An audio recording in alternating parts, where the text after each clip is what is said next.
और आइए शुरुआत करने जा रहा हूं आज की सबसे बड़ी खबर के साथ, जिस पर सबसे ज्यादा बवाल है कि शंकराचार्य का आश्रम नहीं वो रहस्य लोक है और ना जाने क्या क्या इल्जाम और आरोप, सच क्या है आज हम बात करें।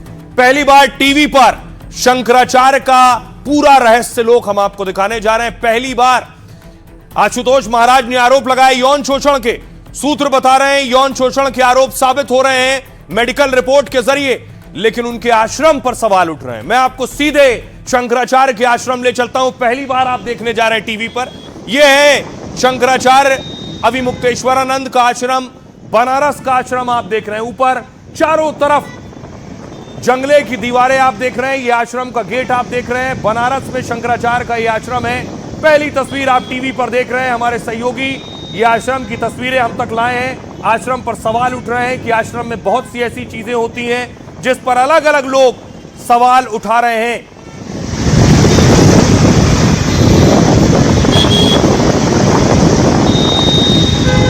आइए अब आश्रम के अंदर लिए चलता हूं आपको। ये शंकराचार्य के आश्रम के अंदर तस्वीरें हैं। ये कॉरिडोर है, यहां से आप अंदर जाएंगे। दोनों तरफ आपको नजर आ रहे हैं शीशे लगे हुए हैं दोनों तरफ, और सामने सीढ़ी नजर आ रही है। आश्रम के अंदर की तस्वीरें, एनडीटीवी का कैमरा आश्रम के अंदर गया और उसके बाद यहां एक शख्स सज्जन बैठे हैं जो बाकायदा नाम नंबर नोट करते हैं आपको किससे मिलना है। ये आश्रम के अंदर की पहली तस्वीर आप देख रहे हैं और आश्रम को लेकर तरह तरह के सवाल उठाए गए। आशुतोष महाराज ने सवाल उठाए, एक और महिला सामने आई, भूमिका उन्होंने सवाल उठाए। हम इनको नहीं बता, सब आएंगे सामने, सब बहनें आएंगी हमारी और इनकी पोल खोलेंगी अभी। और अभी तो हम खुदाई कराएंगे जहां हमारे भटकों ने सामान दबा रखा है। हम इनको नहीं बताएंगे क्योंकि हमने इनको बता दिया मीडिया के सामने, तो उन्होंने उस कमरे का सारा सामान हटाना शुरू कर दिया। स्विमिंग पूल हमने बताया जहाँ ये रंग रलिया मनाते थे, नहाते थे उस अपनी पत्नी रूपा सहेली के साथ, जिसका नाम गुप्त कमरे हैं जहाँ पे कोई जा नहीं सकता।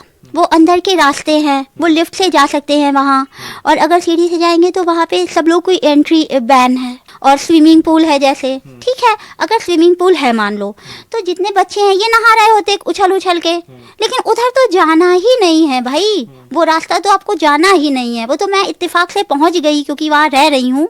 सब आएंगे सामने, सब बहने। और क्या सच है क्या झूठ, उससे पहले एक और तस्वीर देखिए। मध्य प्रदेश का शंकराचार्य का आश्रम आप देख रहे हैं, नरसिंहपुर में यह आश्रम है।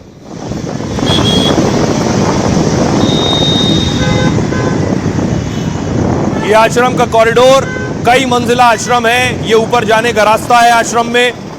यह वो जगह है जहां शंकराचार्य रहते हैं। उस कमरे में दावा है इसी कमरे में शंकराचार्य सोते हैं, यह उनका बिस्तर है।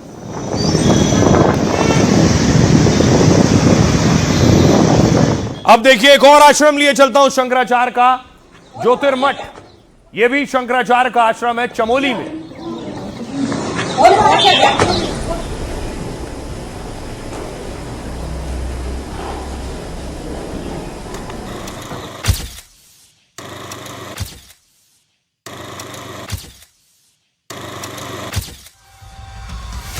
पहली बार टीवी पर शंकराचार्य स्वामी अविमुक्तेश्वरानंद के आश्रम की तस्वीरें।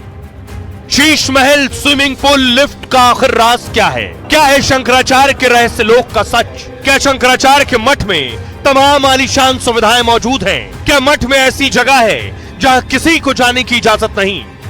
यहाँ से एक सीढ़ी है जहाँ से ऊपर जा सकते हैं, और आप देखिए कि फिलहाल इसको इसलिए बंद किया है कि कोई भी आना जाने वाला फिलहाल इस सीढ़ी के जरिए ऊपर ना जाए, इसलिए इसको बंद किया गया है। और यहाँ से भी आप देख सकते हैं कि ये जो 3 फ्लोर आपको दिखाई दे रहा है, यानी कि जो ये आश्रम है जहाँ मैं खड़ा हूँ, इसके अलावा 3 और फ्लोर यहाँ पर दिखाई दे रहे हैं। अब शंकराचार्य के आश्रम को लेकर तरह तरह के सवाल उठ रहे हैं। आश्रम में रहस्य लोक पर सवाल किए जा रहे हैं, लेकिन शंकराचार्य इन आरोपों को खारिज कर रहे हैं। और हमने शंकराचार्य के आश्रम पर जो आरोप लग रहे हैं, कुछ इस तरह के आरोप हैं कि ऐसा दिखता है क्या शंकराचार्य का आश्रम। शंकराचार्य पर लगे आरोपों के बीच आश्रम को लेकर यह है लेखिका भूमिका द्विवेदी। इन्होंने सनसनीखेज दावे किए क्योंकि यही अंदर गई हैं। अविमुक्तेश्वरानंद के वाराणसी मठ में 2 महीने रह चुकी हैं, इनका दावा। इन्होंने मठ के अंदर स्विमिंग पूल होने का दावा किया है। शंकराचार्य के मठ में गुप्त और रहस्यमयी कमरे होने का भी दावा कर रही हैं। आश्रम के अंदर आधुनिक सुख सुविधाओं की सारी व्यवस्था है, इनका कहना है। गुप्त व रहस्यमयी कमरे पर स्वामी जी की सखी का नियंत्रण है। वहां किसी को भी जाने की इजाजत नहीं है। वहां लगातार नए कर्मचारी दिखाई देते हैं। इसके अलावा चारों तरफ आप देखिए, इनका कहना है सीसीटीवी लगे हैं। पूरा सिस्टम सीसीटीवी की निगरानी में, जिसका नियंत्रण स्वामी जी की सखी के पास होता है। एक बेहद नियंत्रित और सीमित एंट्री वाला रहस्य लोग बताया है। मठ में सबसे ऊंचे फ्लोर पर अंदर की जो सीढ़ियां हैं, पर किसी को जाने की इजाजत नहीं है। और एसी, एलईडी टीवी, महंगे कालीनों से सजा हुआ लग्जरी माहौल है। अंदर के हॉल इतने शानदार हैं कि आंखें चौंधिया जाएं, इनका कहना है। मठ में पूरी बिल्डिंग संगमरमर से बनी हुई है। उसमें कई फ्लोर हैं, जहां सबसे ऊपर स्विमिंग पूल भी है। भूमिका के मुताबिक यह आम आश्रम की छवि से बिल्कुल अलग है। वहां आध्यात्मिक वातावरण की बजाय आधुनिक सुविधाएं मौजूद है। लेखिका ने आश्रम के शीश महल होने का दावा किया है। काशी पर किताब लिखने और डॉक्यूमेंटेशन के काम से वहां रुकी थी। गरीब घरों से संबंध रखने वाले छोटे बटुकों से मठ में काम कराया जाता है, इन्होंने आरोप लगाया। मठ के अंदर अथाह खजाना होने का भी लेखिका ने दावा किया है। कहा शीश महल और स्विमिंग पूल के सवाल पर अब शंकराचार्य ने जवाब दिया है। अब मैं जो आपको बताने जा रहा हूं वो बातें हैं जो शंकराचार्य कह रहे हैं। उनका कहना है वाराणसी मठ को शंकराचार्य ने कहा विद्या मठ है। ये स्वामी स्वरूपानंद महाराज जी ने इसे बनवाया था। यह ऐसी चीज नहीं है कि कोई इसे जेब में छिपा सके। शीश महल को लेकर कहा है शंकराचार्य ने कि शीशे लगे होने का कोई गलत बात नहीं है। शीशे लगे होना, उससे पारदर्शिता होती है, बाहर का व्यक्ति भी अंदर झांक सकता है। स्विमिंग पूल पूज्य महाराज स्वरूपानंद के लिए बनवाया गया था, ये शंकराचार्य का कहना है। जब उनकी तबीयत खराब थी, उनके लिए गड्ढा बनाया गया था, उनके साथ ही उसे समाप्त कर दिया गया। अभी मुक्तेश्वरानंद के प्रमुख शिष्य मां राज राजेश्वरी ने भी आरोपों को खारिज किया है। अब हमारे साथ वो महिला जुड़ रही है जो शंकराचार्य के आश्रम में 2 महीने रही हैं, जो दावे कर रही है कि स्विमिंग पूल है, अंदर रहस्य लोग है। क्या क्या है ये मैं आपको बताता हूं। आज जुड़ रही है भूमिका और खुद अभी मुक्तेश्वरानंद, दोनों से सवाल करेंगे इस रहस्य लोग पर। भूमिका, मेरा पहला सवाल आपसे है, जरा ये बताइए कि आश्रम में क्या है ऐसा, क्या रहस्य लोक है? बहुत खतरनाक बातें आप बता रही हैं। रहस्यमय ये है कि वो जो स्त्री है वहाँ की मालकिन, उनका प्रकट होना बहुत रहस्य जैसा है। भय प्रगट कृपाला दीन दयाला कौशल्या हितकारी टाइप्स है कि वो अचानक कहीं से गुप्त द्वार से यूं यूं घूमती हुई आएंगी और फिर बैठ जाएंगी सिंहासन पर ऐसे कि अब सब लोग आओ इनके चरण छुओ। ये तो एक ये रहस्यमय महिला है। फिर रहस्यमय कि ये आती कहाँ से हैं। फिर वहाँ पे रहस्यमय यही है, वही फिर मैं अब ये बात मैं हालांकि कह चुकी हूँ कि वो स्विमिंग पूल या वो लिफ्ट या कोई भी ये सारी चीज़ें जहाँ पे आप प्रवेश नहीं करने दे रहे हैं बच्चों को तो जाने दो। स्विमिंग पूल में खेलना अगर चाहते हैं बच्चे तो उन्हें खेलने दो, कम पानी का लेयर रखो, उसका लेवल कम रखो, वो नहीं डूबेंगे, तैरना ही सीख जाएंगे कुछ नहीं तो ये सब चीज़ें वहाँ रहस्य करती। और बच्चों से बातचीत नहीं होगी, अरे बच्चों से खुलकर मिलने दो। जी, हमारे साथ अभी मुक्तेश्वरानंद जी भी हैं। स्वामी जी, भूमिका गंभीर सवाल उठा रही हैं, कह रही है स्विमिंग पूल भी है, वो कह रही है शीश महल बना रखा है आपने, और न जाने क्या क्या संगीन इल्जाम आप पर लगा रही हैं। हमारे गुरु जी महाराज के समय में उनकी सुविधा के लिए बनाया गया था। आज न लिफ्ट चालू है और न पूल चालू है और न का कोई लग्जरी यहाँ पर है, और जिसको लग्जरी दिख रही है वो आए। बहुत शुक्रिया, आप दोनों का ही शुक्रिया। शंकराचार्य कह रहे हैं जिसे लग्जरी दिख रही है वो आए और देखे आकर। अब सवाल ये है, आश्रम को लेकर जो सवाल उठ रहे हैं वो 1-2 सवाल नहीं है। आश्रम के बहुत से किरदार हैं जिनका नाम भूमिका ले रही है। वो कौन कौन से किरदार हैं, ये आखिर इन चेहरों पर भी आरोप लगा रहे हैं आशुतोष महाराज भी और भूमिका भी। आखिर ये चेहरे कौन है, इनका शंकराचार्य से आखिर ताल्लुक क्या है? आपको बताऊं इनका क्या रोल है। ये आश्रम है, आश्रम में शंकराचार्य के बहुत से साथी हैं। सबसे पहले स्वामी अभिमुक्तेश्वरानंद जो सबसे ज्यादा अहम किरदार है उनका। माघ मेले में नाबालिग के साथ कुकर्म का आरोप लगा, इस मामले में पॉक्सो एक्ट के तहत केस दर्ज किया गया। स्वामी अभिमुक्तेश्वरानंद इसे राजनीतिक साजिश करार दे रहे हैं। अगला नाम देखिए है मुकुंदानंद का। ये जो मुकुंदानंद है ये बहुत खास पर्सनैलिटी है। मुकुंदानंद स्वामी अभिमुक्तेश्वरानंद के शिष्य हैं। यौन शोषण में सह आरोपी भी इन्हें बनाया गया है। दोनों के खिलाफ 2 बटुकों के यौन शोषण का आरोप है। 21 फरवरी को प्रयागराज में केस दर्ज किया गया था। मुकुंदानंद ने भी शंकराचार्य के खिलाफ इसे साजिश बताया था। मुकुंदानंद ने कहा, अगर कोर्ट चाहे तो हमारा नार्को टेस्ट करा सकती है। अगला शख्स है अरविंद मिश्रा। ये कौन है? तीसरे किरदार का नाम है अरविंद। शंकराचार्य के आश्रम के व्यवस्थापक हैं। ये आश्रम के भीतर पूरी व्यवस्था को लेकर सवालों के घेरे में है। अरविंद मिश्रा शंकराचार्य के गुरु भाई भी हैं और नाबालिग बटुकों के शोषण में अरविंद पर भी आरोप है। अगला नाम है प्रकाश उपाध्याय का। प्रकाश उपाध्याय शंकराचार्य के मठ के सीईओ हैं। आशुतोष ब्रह्मचारी ने प्रकाश पर गंभीर आरोप लगाए। इन पर आरोप लगाया कि बाढ़ प्रभावित राज्यों से बटुकों को मठ में लाते हैं। गुरु सेवा के नाम पर इन्हें शंकराचार्य के पास भेजा जाता है, जहां उनका कथित रूप से यौन शोषण होता है। यौन शोषण केस के एफआईआर में प्रकाश का नाम भी शामिल है। अगला नाम है स्वामी राजराजेश्वरी का। साध्वी राजराजेश्वरी का साध्वी शंकराचार्य अभिमुक्तेश्वरानंद सरस्वती की ये मुख्य शिष्या हैं। इन्हें मां राजेश्वरी के नाम से भी जाना जाता है। ये शंकराचार्य के साथ धार्मिक आयोजनों और मंदिर दर्शनों में देखी जाती हैं। सनातन धर्म के प्रचार और गौ सेवा अभियानों में भी सक्रिय रहती हैं। महिला सशक्तिकरण और आध्यात्मिक जागृति में भी शामिल रहती हैं। लेखिका भूमिका द्विवेदी के सारे आरोपों को खारिज कर दिया है इन्होंने। अब जरा दोनों को मैं आपको सुनवाता हूं।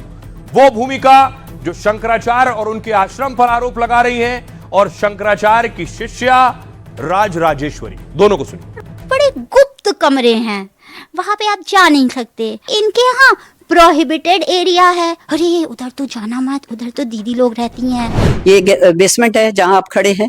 इसके ऊपर एक फर्स्ट फ्लोर है और सेकंड फ्लोर है जहां गुरुकुल चलता है, और उसी बीच में हम लोग भी रहते हैं। अगर स्विमिंग पूल है मान लो, तो जितने बच्चे हैं ये नहा रहे होते उछल उछल के, लेकिन उधर तो जाना ही नहीं है भाई। वो रास्ता तो आपको जाना ही नहीं है। ये जो स्विमिंग पूल की जो बात की जा रही है, ये बात जो हमारे बड़े गुरुदेव थे, तो उनके घुटनों में तकलीफ थी, दर्द था, तो चल नहीं पाते थे। तो डॉक्टरों ने कहा कि हाथ पैर हिलाना बहुत जरूरी है। तो एक बड़ा सा बाथ टब उनके लिए बना दिया गया था कि वो पानी में थोड़ा बैठकर हाथ पैर चलाए। और जब से गुरुदेव के बाद वो उसको बंद कर दिया गया। गुप्त कमरे हैं जहाँ पे कोई जा नहीं सकता। वो अंदर के रास्ते हैं, वो लिफ्ट से जा सकते हैं वहाँ, और अगर सीढ़ी से जाएंगे तो वहाँ पे सब लोग कोई एंट्री बैन है। ये है गुप्त कमरे। लिफ्ट है, लेकिन वो लिफ्ट अब मेरा ख्याल नहीं चलती है। वो बड़े गुरुदेव के समय में लगवाई गई थी, क्योंकि वो पौड़ियां नहीं चढ़ सकते थे, अस्वस्थ थे। सिर्फ विद्या मठ की बात करें, इसमें 2 है। एक वो जो दिखता है सबके सामने, एक वो जो अंदर है, जो किसी को नहीं दिखाया जाता, वो जो प्रोहिबिटेड वर्जित क्षेत्र है। ये है। दोनों तरफ की राय और बात क्या है वो हम आपके सामने रख रहे हैं निष्पक्ष तरीके से। आपको तय करना है क्या सही क्या गलत। जो बटुक जिन्होंने आरोप लगाए हैं उनको भी कोर्ट में पेश किया जा चुका है। उनके बयान कैमरे पर रिकॉर्ड हो चुके हैं। बड़ी बात यह है, आशुतोष महाराज के साथ दो बटुक पीछे चल रहे हैं। इन्हीं बटुकों ने आरोप लगाए। इनका मेडिकल कराया गया और उसके बाद इनकी मेडिकल रिपोर्ट आ गई है। देखिए जरा इनकी मेडिकल रिपोर्ट क्या कह रही है। दरअसल शंकराचार्य स्वामी अभिमुक्तेश्वरानंद केस में मेडिकल रिपोर्ट सामने आई। दोनों नाबालिग बच्चों की मेडिकल जांच की गई थी। प्रयागराज के तेज बहादुर सप्रू अस्पताल में मेडिकल टेस्ट कराया गया। 2 डॉक्टरों के पैनल ने जांच और एक्सरे कराया। मेडिकल रिपोर्ट बंद लिफाफे में जांच अधिकारी को भेजी गई। पुलिस सूत्रों का दावा यह है कि उनके साथ कुकर्म की पुष्टि हुई। शिकायतकर्ता आशुतोष महाराज ने कुकर्म का दावा किया था। बंद लिफाफे में जांच रिपोर्ट कल कोर्ट में पेश की जाएगी। पुलिस सूत्रों के मुताबिक बटुकों से कुकर्म किसने किया यह कैसे पता चलेगा। नाबालिगों से कुकर्म कब किया, कहां किया गया। पुलिस इस पूरे मामले की अब जांच करेगी और जांच में जुटी है। जांच के बाद ही साफ होगा कि शंकराचार्य पर लगे आरोप कितने सही हैं। फिलहाल पुलिस ने शंकराचार्य से अब तक पूछताछ नहीं की है। दोनों पीड़ित बटुकों के बयान भी दर्ज कराए गए हैं। कैमरे के सामने एक बटुक ने शोषण की बात कही। पीड़ित ने अभिमुक्तेश्वरानंद और उनके शिष्य मुकुंदानंद का नाम लिया। अध्ययन के लिए जाने के दौरान शोषण की बात कही है। साथ ही माघ मेले के दौरान भी शोषण की शिकायत की है। आशुतोष महाराज की शिकायत पर कोर्ट ने एफआईआर के निर्देश दिए। शंकराचार्य और उनके शिष्यों पर पॉक्सो एक्ट के तहत केस दर्ज हुआ है। आशुतोष ब्रह्मचारी ने एक बार फिर सारे सबूत होने का दावा किया। शंकराचार्य ने सारे आरोपों को गलत ठहरा दिया। उन्होंने कहा जब छात्र हमारे साथ ही नहीं थे तो दुष्कर्म कैसे हो सकता है? वो बच्चा हमारे पास आया ही नहीं, फिर ये संभव कैसे है? हमारे वकीलों ने सभी प्रमाण दे दिए हैं कि बच्चे हमारे पास नहीं थे। ऐसी स्थिति में शंकराचार्य शिकायतकर्ता खुद जांच के दायरे में आ जाएगा। सुनिए जरा शिकायतकर्ता क्या कुछ कह रहे हैं और शंकराचार्य क्या कह रहे हैं। 20 बच्चों का कुकर्म एक का नहीं है तो फांसी नहीं होगी क्या? जब एक के में 10 साल 20 साल है, 10 साल, तो 20 बच्चों के में कितनी होनी चाहिए? फांसी होनी चाहिए, ताकि देश को पता चले कि यहाँ भगवा चोला पहनने वाले, यहाँ शंकराचार्य की फर्जी डिग्री दिखाने वाले ऐसे लोगों को फांसी होनी चाहिए। शर्म आनी चाहिए कालनेमी राक्षस सनातन धर्म का चोला पहनकर। और भारत का प्रत्येक सनातन को इस बात को उठा के कहना चाहिए कि ऐसे गंदे लोगों को फांसी की सजा होनी चाहिए। पूरी तरह से एक फिक्शन, एक ऐसी कहानी बनाई गई है और उस कहानी को बना करके चला दिया गया है। अपराधी हिस्ट्री शीटर आता है, आकर के ये कहानी बनाता है और कहानी बना करके उसको लुढ़का देता है और सारे लोग उसी में दब दब करके यहाँ दबी, यहाँ लगा, यहाँ चोट लगी, ये करने लग जाते हैं, हाय दैया करने लग जाते हैं। ये भारत के कानून का, जुडिशियरी का और पुलिस महकमे का और सरकारों का कितना बड़ा दुरुपयोग हो सकता है या हो जाता है, वो बहुत अच्छे से हमको एक दर्शक के रूप में देखने को मिल रहा है। दोनों को आपने सुना, लेकिन इस बीच कल मेडिकल रिपोर्ट रखी जाएगी। उसके बाद क्या शंकराचार्य की गिरफ्तारी होगी? शंकराचार्य कह रहे हैं उन्हें जहर का इंजेक्शन दिया जा सकता है। सच, नाबालिग यौन शोषण केस में शंकराचार्य पर गिरफ्तारी की तलवार लटक रही।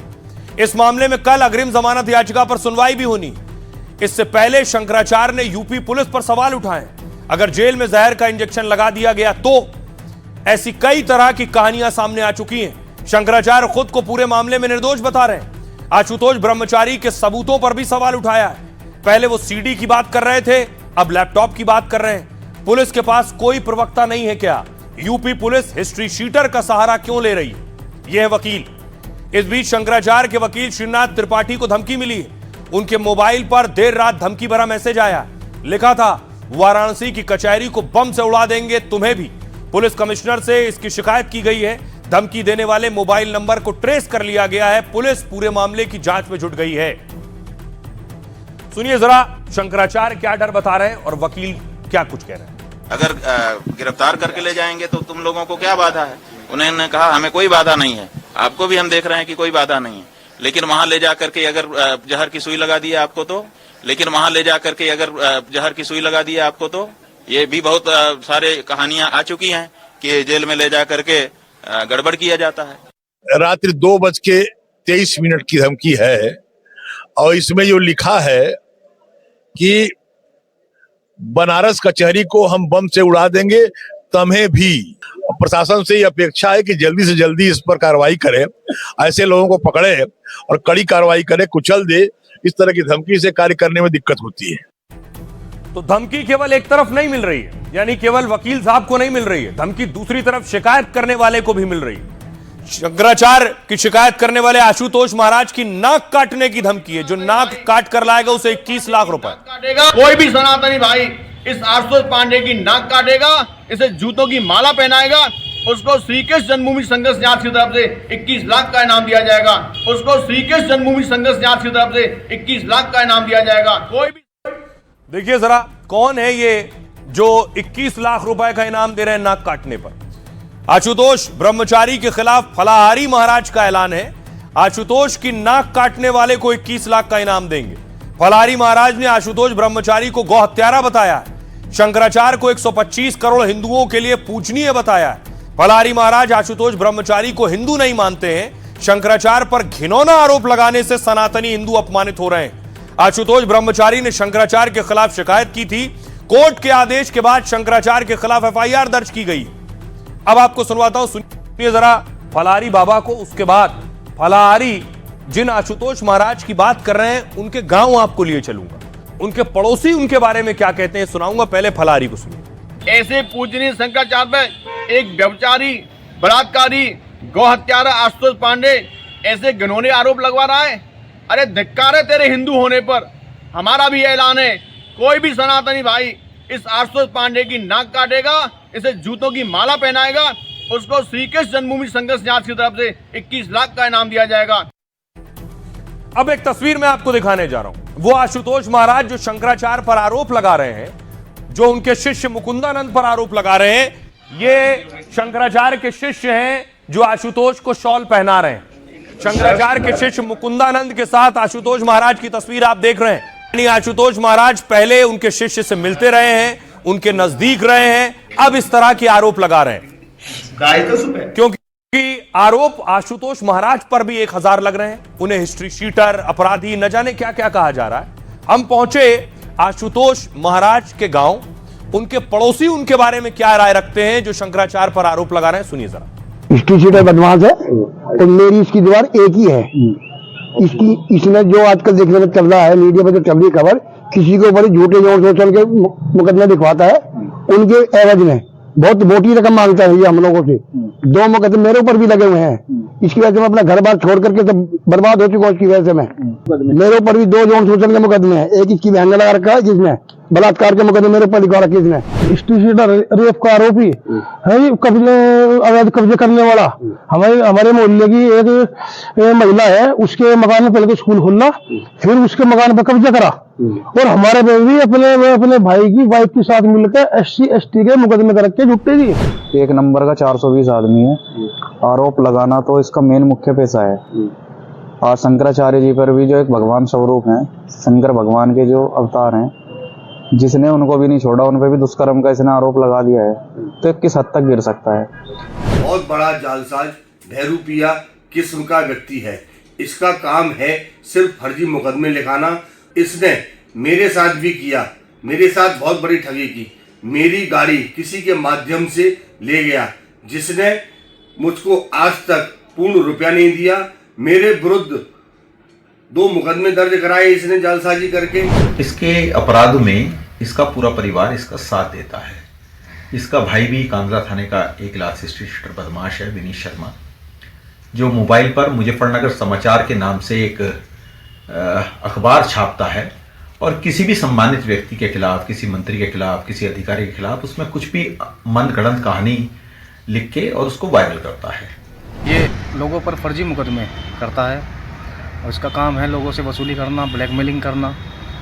ये ड्रामेबाज आदमी है, नटवर लाल किस्म का आदमी है। तो शंकराचार्य पर आरोप लगाने वाले शख्स के पड़ोसी को आपने सुना, सारे पक्ष आपके सामने। खबरों में आगे बढ़ते हैं। आज की एक और बड़ी खबर है, कैसे पुलिस से पुलिस भिड़ गई। शर्टलेस प्रदर्शन और पुलिसिया टेंशन। आपको याद होगा AI समिट में कांग्रेस कार्यकर्ताओं ने अपनी टी-शर्ट उतारी, उसके बाद बवाल हुआ कि देश की साख, देश की छवि को नुकसान पहुंचा है। पुलिस ने कार्रवाई शुरू की। पुलिस पहुंची शिमला कांग्रेस कार्यकर्ताओं को पकड़ने। आधी रात को 3 को गिरफ्तार करके आधी रात जज के सामने पेश किया गया। 3 कांग्रेस कार्यकर्ताओं को शिमला से। लेकिन जैसे ही गाड़ी में भरा गया, दिल्ली पुलिस गाड़ी लेकर बढ़ रही थी, शिमला पुलिस आ गई। दिल्ली पुलिस और शिमला पुलिस आमने सामने भिड़ गई। सुनिए सर, मेरे पास रिमांड नहीं लेना सर, मुझे बताइए, मैं भी पेश कर सकता हूं? नहीं लेना आप मेरे पास, मैं अपने कोर्ट में पेश कर सकता हूं। अभी आप किसी कहेंगे आपके ऊपर FIR में बोलो, मेरे को आपसे तो सर FIR तो आपने की 8-11 पे ना, मैंने जब भी की मेरे को आपसे सर 1 मिनट मैं पहले FIR, मेरी FIR रजिस्टर है 20 तारीख की। देखो 20 तारीख में मैं आज सुबह अरेस्ट कर चुका हूँ। अरेस्ट करके मैं ले जा रहा हूँ जहाँ मुझे आपने रोक रखा है पूरे दिन भर से, और अब मुझे नाके पे आप रोक रहे हैं। सबसे बड़ा काम की बात कर रहे हैं, आपके ऊपर FIR कोऑपरेट करिए, मेरे को जांच करिए, मेरे को जांच करिए। मैं आपको यही नहीं, ठीक है, मैं आपको ये देखो, मैंने जो सुनना, मैंने आपकी बात सुन ली, ठीक है। मैंने जब आपको सुबह ही बोला था, आपके पास कोई लीगल डॉक्यूमेंट नहीं है, आप लोगों को लेके जा रहे हैं, आपके पास एक भी डॉक्यूमेंट आपने अपना देखा है, मैंने कहाँ देख लिया, मैंने कहाँ देख लिया, एक आपने डॉक्यूमेंट नहीं दिखाया सर। अभी देख लीजिए, अभी देख लीजिए, आपने कोई डॉक्यूमेंट नहीं दिखाया। कोर्ट से कितने बजे निकला? तो आपने इतनी देर में ट्रांजिट रिमांड क्यों नहीं लिया सर? आप कोर्ट से कितने बजे निकला हूँ? मुझे वो नहीं पता, मैं आपको, आप मेरे को, मैं आपको एक बात बता रहा हूँ। अभी एक FIR रजिस्टर हुई है आपके ऊपर, आप कोऑपरेट कर रहे हैं कि नहीं कर रहे? बिल्कुल कर रहा हूँ, कर रहे हैं ना।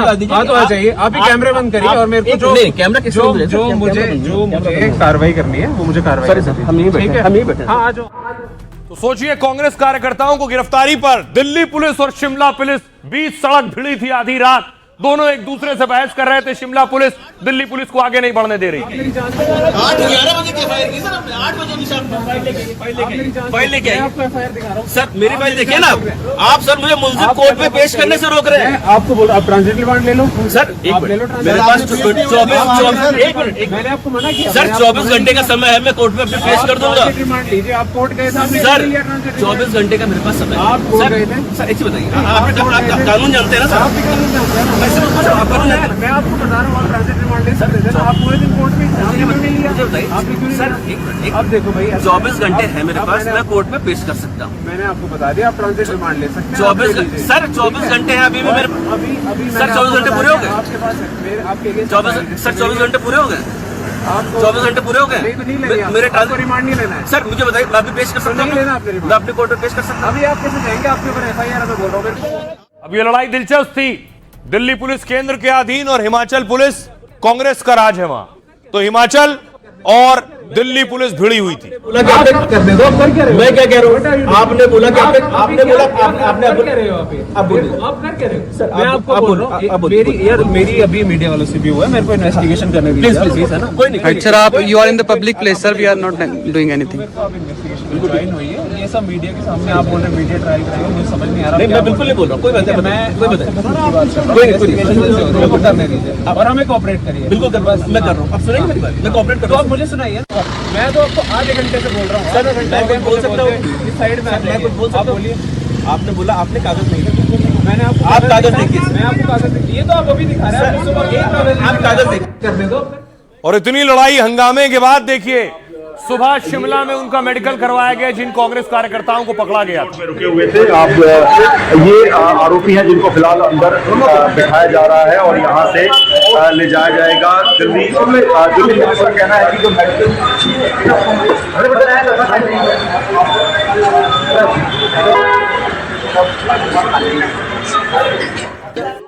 और उसके बाद देखिए जब बहस हो रही थी पुलिस में, तो दिल्ली पुलिस की गाड़ी चेक की जा रही थी। शिमला पुलिस चारों तरफ से दिल्ली पुलिस की गाड़ी जांच रही थी।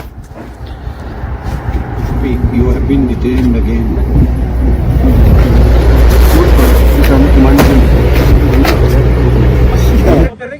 आपके पास कोई लीगल डॉक्यूमेंट नहीं है। 8-11 बजे की फायर की सर हमने। एक मिनट मैं क्या कह रहा हूँ, आपने बोला कि अरेस्ट करके ले जा रहा हूँ, मैंने जब आपको न आगे देखा न पीछे, बीच सड़क पूरी तबीयत से भर गए। तनातनी ऐसी कि शिमला की सर्द शाम गर्मा गई। जिसने देखा भरमा गए, क्योंकि आमने सामने थी दो राज्यों की पुलिस। वर्दी में शिमला पुलिस तो दिल्ली पुलिस वाले बिना वर्दी में। दोनों ओर से दोनों अधिकारियों ने मोर्चा संभाल रखा था, कैमरे के सामने एकदम लाइव। एक ने कहा थाने आइए, दूसरे ने कहा कागज दिखाइए। 20 घंटे का लंबा ड्रामा। चोर पुलिस का खेल नहीं, पुलिस पुलिस का खेल। कभी बीच चौराहे घेर लिया, कभी गाड़ी रोक ली, तो कभी सबूत मांग लिया। अब देखिए सारा बवाल कुछ इस तरह से हुआ, कैसे दिल्ली पुलिस को शिमला पुलिस ने रोक लिया है। कैसे घटना शुरू हुई। बुधवार सुबह करीब 5 बजे दिल्ली पुलिस रोहड़ू पहुंची और रोहड़ू शिमला से करीब 120 किलोमीटर की दूरी पर दिल्ली पुलिस के अधिकारी 4 गाड़ियों में सवार थे। दिल्ली पुलिस ने एक रिजॉर्ट में छापेमारी शुरू की। यहां ठहरे 3 कांग्रेस कार्यकर्ताओं को उठा लिया। तीनों कांग्रेस कार्यकर्ता से दिल्ली पुलिस ने पूछताछ की। सुबह करीब 6:15 पर तीनों को गिरफ्तार किया। इसके बाद 4 गाड़ियों में दिल्ली के लिए रवाना हुए। अब तक हिमाचल पुलिस अलर्ट मोड में आ चुकी थी। शिमला पुलिस ने 3 अलग अलग जगहों पर नाकेबंदी कर दी। सुबह करीब 10:30 बजे शिमला में गाड़ी रोकी गई। वहीं हिमाचल पुलिस ने शोघी थाने में दूसरी गाड़ी रोक ली। सोलन के धर्मपुर में बाकी 2 गाड़ियों को रोक लिया गया। शिमला पुलिस ने करीब 3 घंटे तक दिल्ली पुलिस को रोक कर रखा। शाम 5 बजे दिल्ली पुलिस आरोपियों को लेकर फिर निकली। कोर्ट के बाहर शिमला पुलिस ने दिल्ली पुलिस को फिर रोका। काफी देर बाद शिमला पुलिस ने दिल्ली पुलिस को जाने दिया। शाम करीब 8 बजे शिमला पुलिस ने दिल्ली पुलिस पर FIR दर्ज करा दी। दिल्ली पुलिस पर शिकायत रिजॉर्ट के मालिक ने दर्ज कराई। रात में शोघी के पास दिल्ली पुलिस को तीसरी बार रोक लिया गया। दोनों पुलिस में बीच सड़क हाई वोल्टेज ड्रामा हुआ। रात करीब 11:30 बजे आरोपियों की मेडिकल जांच कराई गई। देर रात जज के घर पर तीनों आरोपियों को पेश किया गया और करीब 1:30 बजे कोर्ट ने आरोपियों की ट्रांजिट रिमांड मंजूर की और इसके बाद शिमला पुलिस दिल्ली पुलिस को थाने लेकर पहुंच गई। दिल्ली पुलिस की गाड़ी को जब्त करने की धमकी दे दी। रिजॉर्ट से सीज किए गए डीवीआर को कहा वापस दो हमें। काफी देर तक थाने में नोकझोंक चलती रही और सुबह करीब 6 बजे दिल्ली पुलिस आरोपियों को लेकर रवाना हुई। ये पुलिस की भिड़ंत, क्योंकि सरकारें अलग अलग हैं। सुनिए सियासतदान क्या कह रहे हैं। हिमाचल प्रदेश में जब दिल्ली की पुलिस उनको गिरफ्तार करने के लिए रोहड़ू पहुंचती है, गिरफ्तार करके उनको ले जाती है, तो हिमाचल प्रदेश की पुलिस के ऊपर दबाव डाला जाता है और दबाव डाल करके उनको डिटेन कर दी जाता है। जो दिल्ली से आई पुलिस की टीम, जो लोग गिरफ्तार हुए वो हिमाचल के रहने वाले नहीं है, जो आरोपी हैं वो बाहर के प्रदेश के रहने वाले हैं। ये कानून और नियम के तहत होना चाहिए था कि जब उनको हिमाचल में आना था तो सबसे पहली जरूरत होती है कि आपको उस राज्य की पुलिस को इंटीमेट करना होता है कि हम जो है इस प्रकार की कार्रवाई करने आपके पास आ रहे हैं। उनको जो है उसकी जानकारी देनी होती है दूसरे राज्यों की पुलिस को। ये किसी प्रकार का कोई फॉलो नहीं किया गया। इस बात को लेके हिमाचल पुलिस ने या एसपी शिमला ने ये इस बात को लेके ये ऑब्जेक्शन किया। अब ये किस तरह से दिल्ली पुलिस वहां पहुंच गई और वो भी यूथ कांग्रेस के लड़कों को गिरफ्तार करने के लिए, जिनका कोई ऐसा कसूर नहीं, कोई उन्होंने डकैती नहीं किया, कोई रेप नहीं किया, कोई ऐसा मर्डर नहीं किया और प्रदर्शन किया। तो प्रदर्शन की इतनी उसको गंभीरता से दिल्ली पुलिस ले रही है कि यहाँ से अपनी पुलिस को वहां भेजा जा रहा है गिरफ्तारी के लिए। अब सोचिए जरा, कांग्रेस पार्टी इसके खिलाफ प्रदर्शन भी कर रही है। आज भी अलग अलग शहरों में प्रदर्शन हुआ, दिल्ली में भी आज प्रदर्शन था। कांग्रेस ने प्रोटेस्ट किया है, कांग्रेस कार्यकर्ता सड़कों पर उतरे।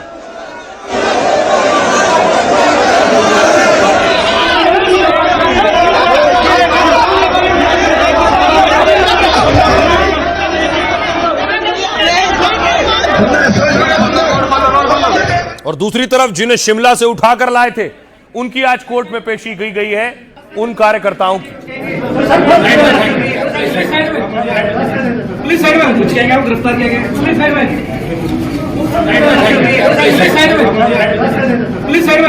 गिरफ्तार किया गया। अब देखिए, कोर्ट में कांग्रेस कार्यकर्ताओं को पेश किया गया और उसके बाद कोर्ट में क्या हुआ। हिमाचल से कांग्रेस के 3 कार्यकर्ताओं की गिरफ्तारी हुई। उन तीनों कार्यकर्ताओं के नाम सिद्धार्थ, अरबाज और सौरभ है। तीनों को पुलिस ने कोर्ट में पेश किया और 5 दिन की रिमांड मांगी। कोर्ट ने 3 दिन की रिमांड मंजूर की। अब 1 मार्च को इनकी पेशी होगी। दिल्ली पुलिस ने कोर्ट में कहा, हिमाचल से पकड़े तीनों आरोपी साजिश में शामिल थे। हिमाचल से पकड़े गए सिद्धार्थ ने टी-शर्ट प्रिंट करवाई थी, लेकिन सिद्धार्थ प्रोटेस्ट के वक्त मौजूद नहीं था। सौरभ ने व्हाट्सएप ग्रुप बनाया था, प्रोटेस्ट में मौजूद था। अरबाज भारत मंडपम में प्रोटेस्ट के वक्त मौजूद था। वो छिपे थे, जाहिर है वो कानून का सम्मान नहीं करते हैं। ये पता लगाना है कि उन्हें आदेश कहां से मिल रहा था। दूसरे आरोपियों के सामने बिठाकर इनसे पूछताछ करनी है। आरोपियों के वकील ने कहा, विरोध प्रदर्शन का अधिकार मौलिक अधिकार है। तीनों आरोपियों में से कोई प्रदर्शन में मौजूद नहीं था। किसी वीडियो फुटेज में वो दिखाई नहीं दे रहे हैं। भारत मंडपम में कोई भड़काऊ भाषण नहीं दिया गया। कार्यकर्ताओं को सियासी निशाना बनाया जा रहा है। सुनिए जरा इस पर सियासतदान क्या कह रहे हैं। जिन कार्यकर्ताओं ने कांग्रेस के ऊपर प्रदर्शन किया उनको संरक्षण किसी ने दिया, चरण दी, तो हिमाचल सदन में हिमाचल की सरकार ने दी। प्लानिंग कहीं पे हुई तो हिमाचल सदन दिल्ली में हुई। वो हिमाचल जो देश की सीमाओं को सुरक्षा कर प्रदान करने के लिए जहां के नौजवान अपनी सेना में कुर्बानियां देते हैं, वहां की हिमाचल की कांग्रेस की सरकार अब जो देश को बदनाम करने वालों को संरक्षण दे रही है। और जब उनको गिरफ्तार करने दिल्ली पुलिस जाती है तो उनको रोकती है, वहां पर ड्रामा रचा जाता है। हमारा अपना तरीका है प्रोटेस्ट करने का। आज़ादी के आंदोलन में भी हमने शांतिपूर्ण तरीके से अपने प्रोटेस्ट करते थे, आंदोलन करते थे, प्रोग्राम्स देते थे देश को, और उन्हीं के ज़रिए हमने आज़ादी हासिल की। तो हर पार्टी का एक अपना तरीका होता है प्रोटेस्ट करने का, आवाज़ उठाने का। कोई आरएसएस की शाखा है कि सबको एक ही वर्दी पहननी है, एक ही तरीके से पेश आना है, एक ही भाषा में बात करनी है। ये आरएसएस की शाखा नहीं है इंडिया अलायंस। कौन देश को बदनाम किया था, गलगोटिया या ये प्रोटेस्ट? जिसने बदनाम किया उसके बारे में तो चुप्पी साध ली सबने। मेरी पहली प्रतिक्रिया कुछ और थी इस प्रोटेस्ट के बारे में, बाद में मैंने एक पूरा आलेख लिखा। हमको अपने राष्ट्र हित का ख्याल रखना और राष्ट्र हित सर्वोपरि। कई बार राहुल गांधी जी अपनी बातों को जोर शोर से रखने के चक्कर में राष्ट्र हित के साथ समझौता करते हुए दिख रहे हैं। ऐसा लगता है राहुल जी कॉम्प्रोमाइज कर गए नेशनल इंटरेस्ट को लेकर के। तो धीरे धीरे वो देशद्रोह वाली गतिविधियों में शामिल पाया जाता है। अब खबरों में आगे बढ़ते हैं। आज की एक और बड़ी खबर है, प्रधानमंत्री नरेंद्र मोदी इजराइल में और योगी आदित्यनाथ जापान में। दोनों वहां पहुंचे थे खास मकसद के लिए, मोदी योगी की डील क्रांति। सबसे पहले आपको जापान लिए चलता हूं। जापान में देखिए, जब योगी आदित्यनाथ पहुंचे तो योगी योगी के नारे लग रहे थे।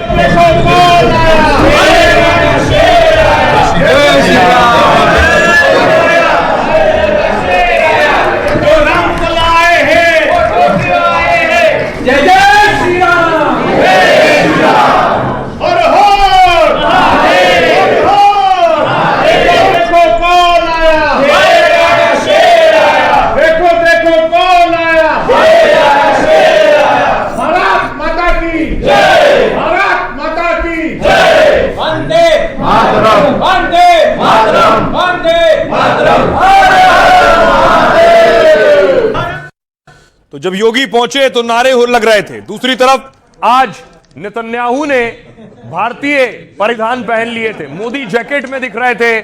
आज नेतन्याहू देखिए जरा।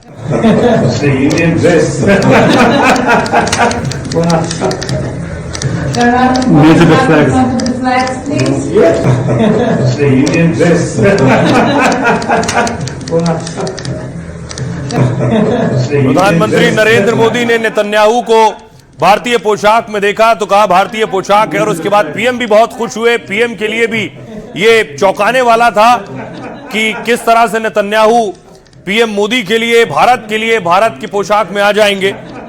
दूसरी तरफ इजराइल में भी कैसे मोदीमय हो गया है और कैसे वी लव इंडिया कह रहे हैं इजरायली छात्र।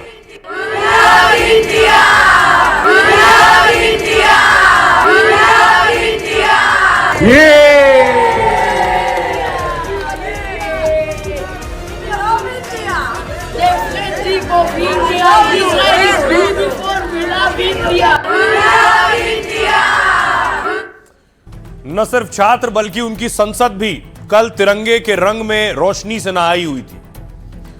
नेतन्याहू की पत्नी खुद भगवा कपड़े में थी और नेतन्याहू ने बताया कि मोदी की जो जेब में रुमाल है उससे मिलता हुआ कपड़ा है, और आज खुद नेतन्याहू भारतीय पोशाक में थे। मोदी के दौरे पर इजराइल और नेतन्याहू भारतीय रंग में रंग गए। पहले इजराइल की संसद तिरंगे के रंग में रंगी नजर आई, फिर खास दोस्त मोदी के लिए नेतन्याहू भारतीय लिबास में आ गए। मोदी जैकेट में जिसने भी नेतन्याहू को देखा वो हैरान रह गया। मोदी भी नेतन्याहू के इस अंदाज को देखकर हंसने लगे, जैसे मोदी अक्सर कुर्ते के साथ हाफ जैकेट पहनते। नेतन्याहू ने भी उसी तरह स्टोन के रंग में मोदी जैकेट पहनी थी, साथ में सफेद रंग के कुर्तानुमा शर्ट और डार्क नेवी कलर की पैंट पहनी थी। नेतन्याहू की इन तस्वीरों की चर्चा इजराइल से इंडिया तक हो रही है। इजरायली संसद में जोरदार भाषण के बाद मोदी डिनर पर जा रहे थे। डिनर से पहले नेतन्याहू ने अनोखे अंदाज में मोदी को सरप्राइज दिया है। बाद में खुद नेतन्याहू ने सोशल मीडिया पर इस वीडियो को शेयर किया और कहा, मैंने मित्र मोदी को भारतीय परिधान पहनकर चौंका दिया है।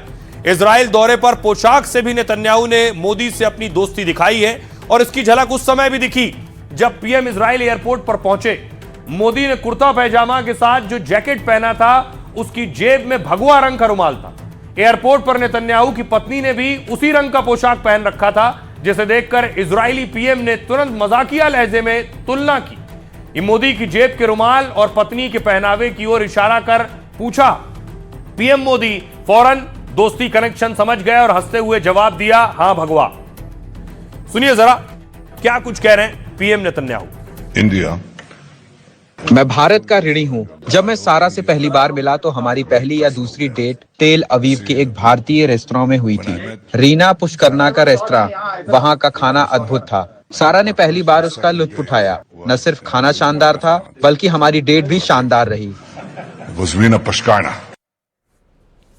और पीएम मोदी आज एक बहुत खास जगह भी गए, बहुत अहम जगह। पीएम मोदी गए उस जगह जिसे होलोकॉस्ट कहते हैं, होलोकॉस्ट मेमोरियल में पीएम मोदी गए और वहां श्रद्धांजलि दी।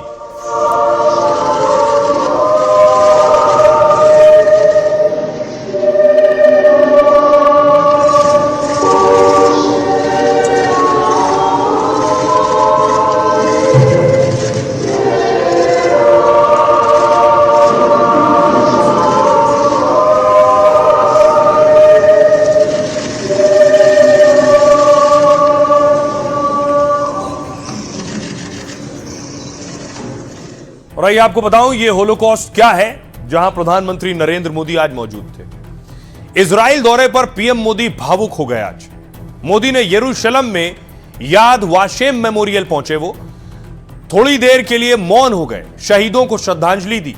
यह यहूदियों के नरसंहार यानी होलोकॉस्ट की याद दिलाता है। द्वितीय विश्व युद्ध में नाजियों ने यहूदियों को भारी नरसंहार किया था। जर्मनी के तानाशाह हिटलर ने करीब 60 लाख यहूदियों की हत्या कर दी थी।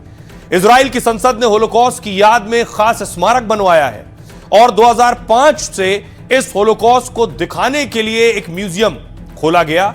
याद वाशेम में होलोकॉस्ट में जान गंवाने वाले लोगों के पूरे रिकॉर्ड हैं। एक किताब में पीड़ितों की तस्वीरें, दस्तावेज और उनकी पूरी कहानी है। होलोकॉस्ट की याद दिलाती यह किताब एक इमारत के बराबर शक्ल में है। मोदी ने इस किताब और इसमें दर्ज दर्द भरी कई कहानियां पढ़ी। इसके बाद होलोकॉस्ट म्यूजियम की लॉग बुक में मोदी ने संदेश भी दिया। याद वाशेम मानवता के इतिहास के सबसे काले अध्याय की याद दिलाता है। यह स्मारक केवल अतीत का शोक मनाने के लिए नहीं है, भविष्य की पीढ़ियों के लिए यह होलोकॉस्ट स्मारक एक चेतावनी है कि अन्याय और नफरत के खिलाफ हमें हमेशा एकजुट रहना होगा। मतलब हम इतिहास से सीखें और बेहतर भविष्य के लिए संकल्प लें। सुनिए जरा प्रधानमंत्री मोदी को। भारत और इजराइल पूरी तरह से स्पष्ट है कि आतंकवाद का दुनिया में कोई स्थान नहीं है। किसी भी रूप में, किसी भी अभिव्यक्ति में आतंकवाद को स्वीकार नहीं किया जा सकता। हम कंधे से कंधा मिलाकर आतंकवाद और उनके समर्थकों का विरोध करते रहे हैं और आगे भी करते रहेंगे। यही ग्लोबल साउथ और पूरी मानवता की पुकार है। भारत की सोच स्पष्ट है। Humanity must never become a victim of conflict. और उसके बाद अब बारी थी बड़ी बड़ी डील होने की, क्योंकि पूरा देश ये उम्मीद लगाया है कि पीएम मोदी इजराइल गए तो वहां से क्या लाएंगे। तो देखिए, सबसे पहले टेक्नोलॉजी एग्जीबिशन पहुंचे इजराइल की। ये तकनीकी एग्जीबिशन है। टेक्नोलॉजी के बारे में प्रधानमंत्री मोदी ने जाना और समझा।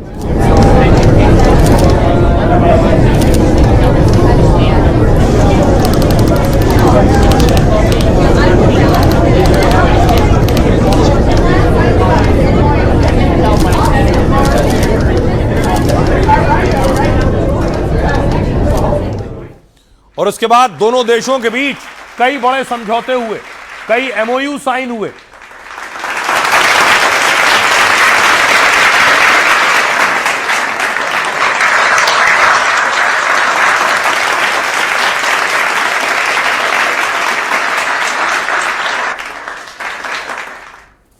अब देखिए जरा क्या क्या डील भारत और इजराइल के बीच।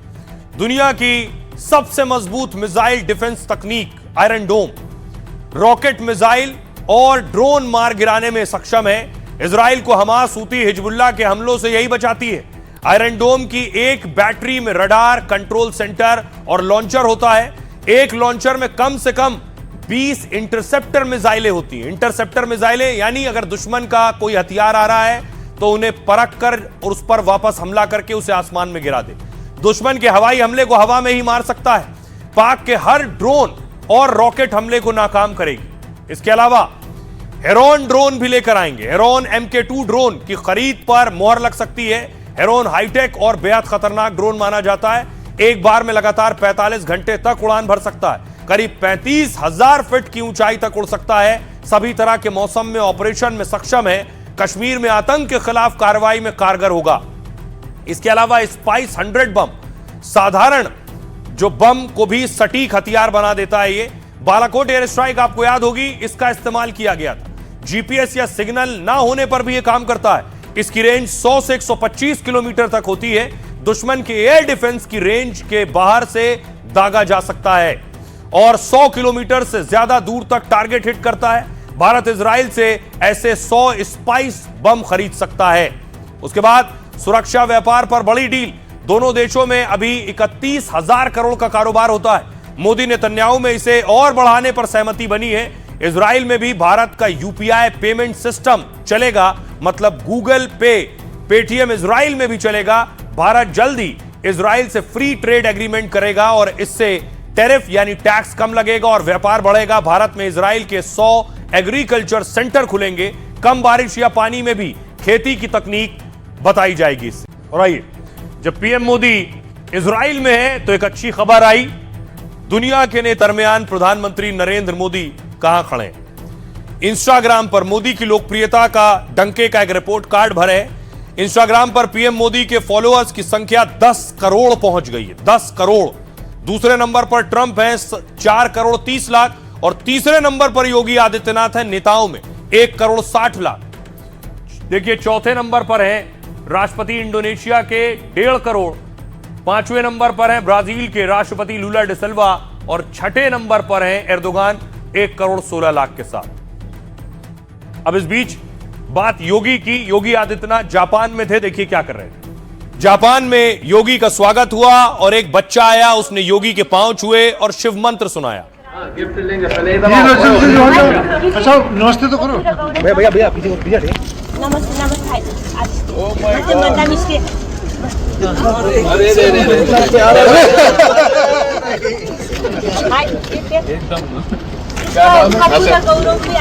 सुनो।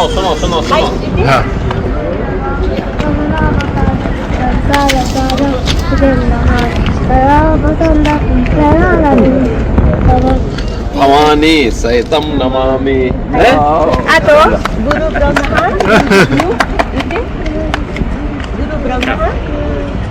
गुरु ब्रह्मा गुरु विष्णु गुरुदेवो महेश्वर।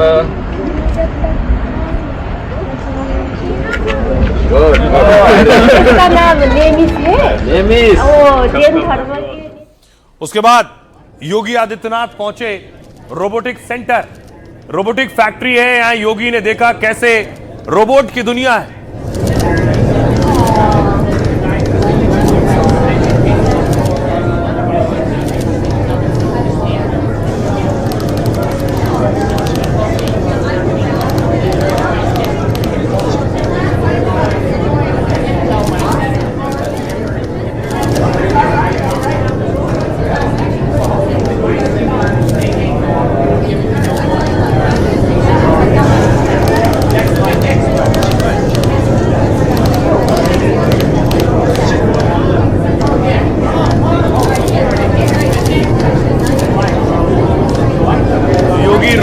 फैक्ट्री में देख रहे थे कैसे सारी मशीनों के जरिए काम हो रहा है।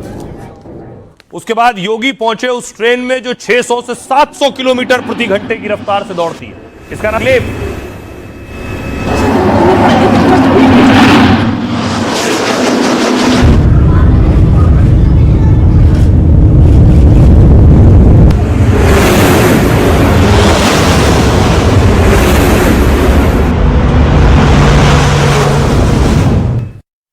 ये ट्रेन 500 किलोमीटर से ज्यादा की रफ्तार से दौड़ती। योगी उसी ट्रेन में थे, उस मीटर के आगे खड़े थे जहां दिखा रहा था 501 तार है।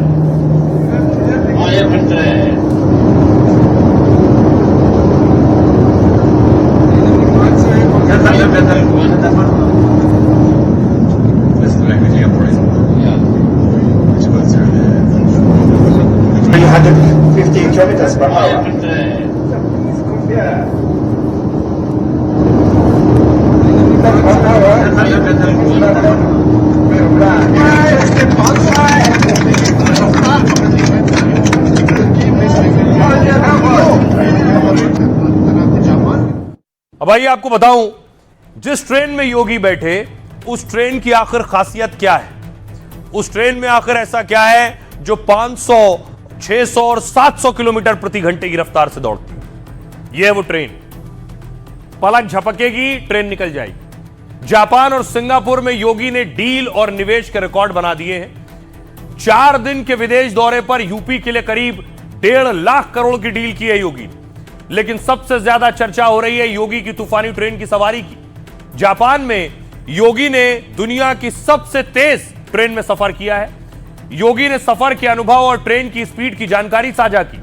कहा यामानाशी में 501 किलोमीटर प्रति घंटे की रफ्तार से सफर कर रहे थे। बहुत ज्यादा रफ्तार पर भी सफर बहुत आरामदायक और ट्रेन बहुत स्थिर थी। जब तकनीक इस रफ्तार से चलती है तो भविष्य और करीब लगने लगता है। योगी ने करीब 100 किलोमीटर की यात्रा की और वो भी महज 10 मिनट में। जापान में जिस ट्रेन में योगी सवार हुए उसे मैग्लेव ट्रेन कहा जाता है। ये जो मैग्लेव ट्रेन है दुनिया में सबसे तेज 600 किलोमीटर प्रति घंटे की रफ्तार से चलती है। ये ट्रेन पटरी पर नहीं, चुंबकों के जरिए पटरियों के ऊपर तैरते हुए चलती है। जैसे इन ट्रेनों में आमतौर पर पहिए नहीं होते या होते हैं तो इस्तेमाल नहीं होते। ट्रेन के नीचे और पटरी के ऊपर खास तरीके का विद्युत चुंबक लगा होता है, जैसे मैग्नेट आपने देखा है।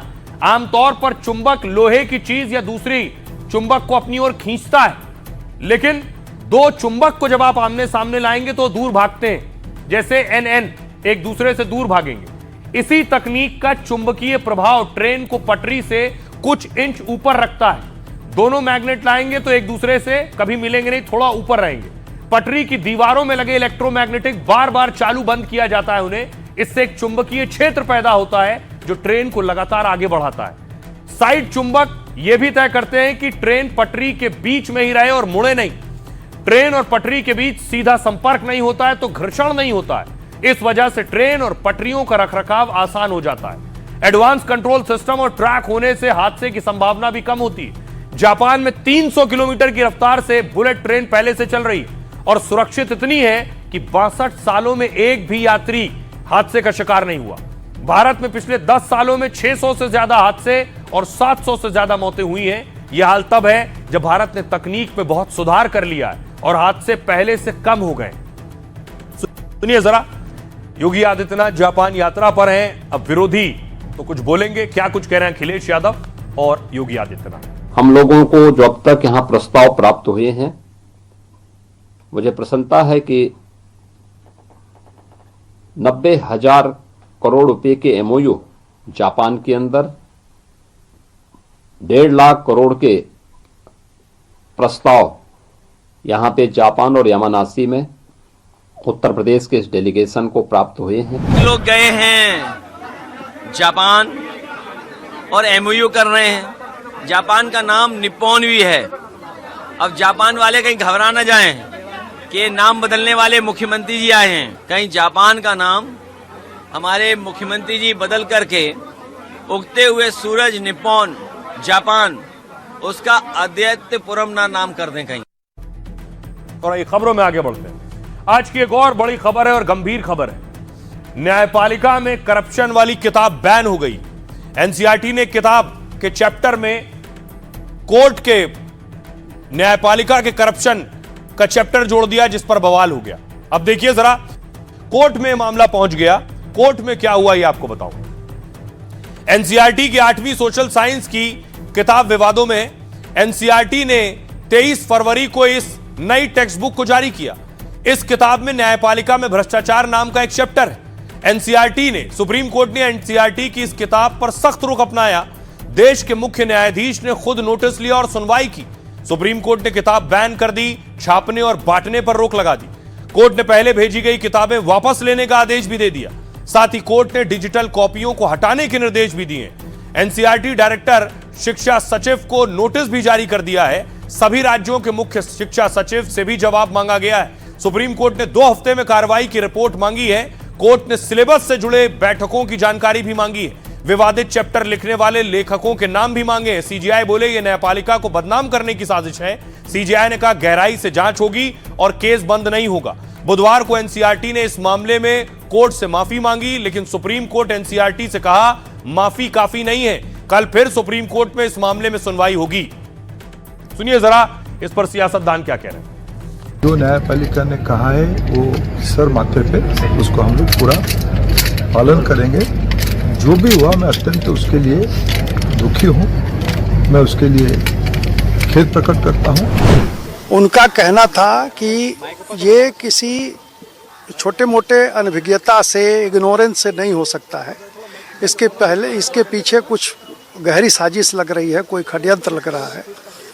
तो वैसी स्थिति में मामले का जांच होना चाहिए, किसने ऐसा किया। एक अपोलॉजी, सिंपल अपोलॉजी से भी माननीय न्यायालय ने कहा कि उससे काम नहीं चलेगा। पाठ्यक्रम में तो नहीं पढ़ाया जाना चाहिए, लेकिन भ्रष्टाचार बहुत, न्यायपालिका में बहुत भयंकर भ्रष्टाचार है। आइए, अब इस मामले में कल भी सुप्रीम कोर्ट में सुनवाई होगी। अब बारी है लाइफ का फंडा की। जिंदगी में खुद पर यकीन और एकाग्रता सबसे बड़ी ताकत है। इसी के दम पर शेर पूरे जंगल पर राज करता है और सबसे खतरनाक शिकारी कहलाता है। आचार्य चाणक्य ने शेर से सीखने का लाइफ का बहुत अहम फंडा दिया। आचार्य चाणक्य ने कहा, प्रभूतम कार्य अल्पम वा यन्नरा कर्तुम इच्छति। मतलब शिकार चाहे छोटा हो या फिर बड़ा, शेर इसके लिए पूरी जान लगा देता है। शिकार करने से पहले शेर धैर्य रखता है और अपने टारगेट को लेकर पूरी तरह से फोकस होता है, यानी एकाग्र रहता है। चाणक्य कहते हैं, इंसान चाहे जो काम करे उसे भी शेर से यह गुण सीखना चाहिए। जंगल में बहुत से जानवर होते हैं जो कई मामलों में शेर से आगे होते हैं। जंगल का सबसे बड़ा जानवर हाथी होता है, सबसे ऊंचा जिराफ होता है, रफ्तार में सबसे आगे चीता होता है और सबसे चालाक सियार माना जाता है। लेकिन फिर भी जंगल का राजा शेर होता है। जानते हैं क्यों? उसके एटीट्यूड यानी नजरिए की वजह से। शेर अपने आप को किंग जैसा महसूस करता है। उसे यकीन होता है कि वो पूरे जंगल पर राज कर सकता है। खुद पर शेर जैसा भरोसा किसी और जानवर में नहीं होता। इसलिए शेर की एक दहाड़ से पूरा जंगल कांप उठता है और कोई उससे टकराने की हिम्मत तक नहीं करता। आचार्य चाणक्य ने शेर के जरिए लाइफ का बड़ा फंडा दिया। अपनी सोच हमेशा ऊंची और बड़ी रखिए। कोई भी काम आधे अधूरे मन से मत करिए। एक बार जो ठान लिया उस पर पूरी ताकत से खुद को झोंक दीजिए। तो जहां से जो अच्छा हासिल हो उसे अपनाइए, अपनी जिंदगी में उतारिए। अपना और अपनों का बहुत बहुत ख्याल रखिए। रुक रहे हैं एक छोटे से ब्रेक के लिए।